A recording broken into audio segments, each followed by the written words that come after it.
In a disappointing contrast to its stellar Pixel Junk series, Q Games' latest downloadable PlayStation exclusive, The Tomorrow Children, is a bland, monotonous, inscrutable mess that locks you into a tedious, time-draining loop.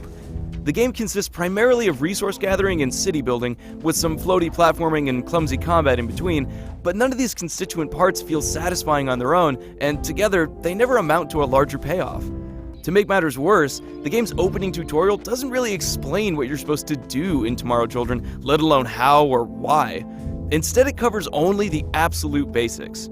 Following a failed global experiment, all that remains of our world is the Void, a vast, empty space dotted with disconnected towns, a handful of marauding monsters, and resource-rich islands that randomly appear in the nothingness. Your character is one of an army of identical projections that serve as the worker drones of the Soviet-themed society. Each projection is controlled by another human player.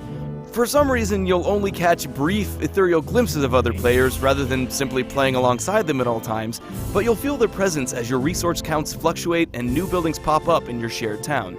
Resource gathering constitutes the single largest portion of the moment-to-moment gameplay, but every single step in the process is excruciatingly tedious. First, you must travel from your town to the one available island at that moment, which means waiting for the bus. You cannot call the bus, as it runs on a preset schedule, and there is only one bus. If you wander up as it's pulling away, too bad. And once you board the bus, you cannot skip the ride. If you hate unskippable cutscenes, imagine an unskippable bus ride through a blank white abyss.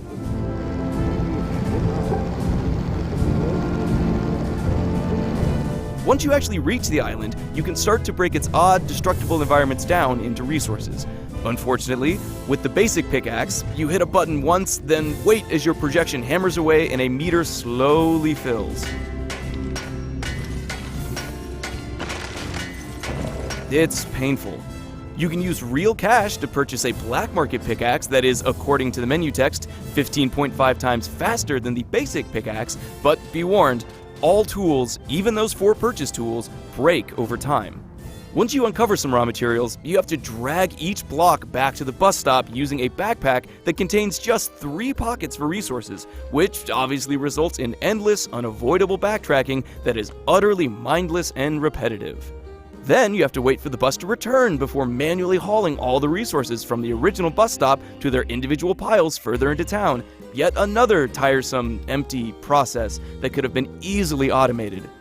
The islands themselves can be visually intriguing and even fun to explore, but that's nowhere near enough to compensate for the mind-numbing, time-devouring resource collection loop.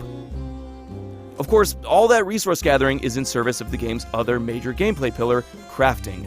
If the city-building portion of Tomorrow Children was brilliant and rewarding, maybe, just maybe, all that tedious mining and moving and piling would feel worthwhile. Unfortunately, it's not. At all. Basically, every town you could possibly find yourself in will already have most of its essential infrastructure, so at best, you'll need to add a power plant or maybe a new apartment complex or a turret. The crafting table simply doesn't offer many options that are actually worth building, which stymies any strategy that might have emerged from this portion of the game. Plus, you're always at the mercy of the islands, which may not provide the resources you need. Outside of crafting, towns also teem with civics-related stats and gameplay systems, but none of these ancillary systems seem to have any material impact on the experience. Elections, leveling perks, my town's technology rating, their menus explained the numerical implications of each one, but I never actually felt that impact while playing the game. I also never felt attached to my town in any way. Remember, in Tomorrow Children, you're building a town with online strangers with whom you cannot communicate. As a result, towns develop haphazard layouts that are difficult to navigate, much less take pride in. If nothing else, Tomorrow Children's style is certainly novel. From its creepy, doll-faced characters to its patriotic propaganda, the game certainly makes the most of its chosen motif. Unfortunately, that motif is much cooler on paper than in practice. After hearing the same Soviet march blare at me from a teleprompter for the 100th time, I was more than ready to leave that world forever. I simply did not want to spend time there.